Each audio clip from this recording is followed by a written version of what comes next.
আসসালামু আলাইকুম, সবাই কেমন আছো? আজকে একটি নতুন রেসিপি নিয়ে হাজির হলাম। এটি হচ্ছে কই মাছের ভর্তা।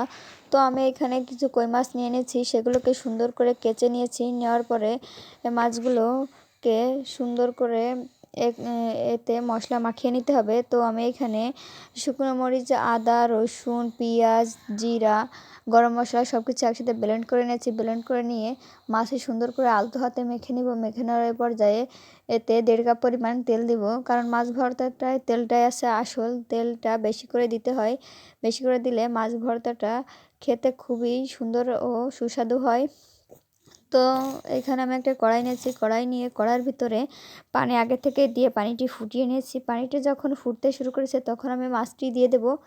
দিয়ে 4 থেকে 5 মিনিট দমে রাখলেই আমার কিন্তু ভর্তাটা তৈরি হয়ে যাবে। তো দেখুন আমার ভর্তাটা কিন্তু তৈরি হয়ে গেছে। তো কতটা লোভনীয় হয়েছে এবং খুবই সুন্দর একটি স্মেল বেরোচ্ছে। তো আজকের ভিডিও কার কাছে কেমন লাগলো সেটি কমেন্ট করে জানাবে এবং আমার চ্যানেলটিকে সাবস্ক্রাইব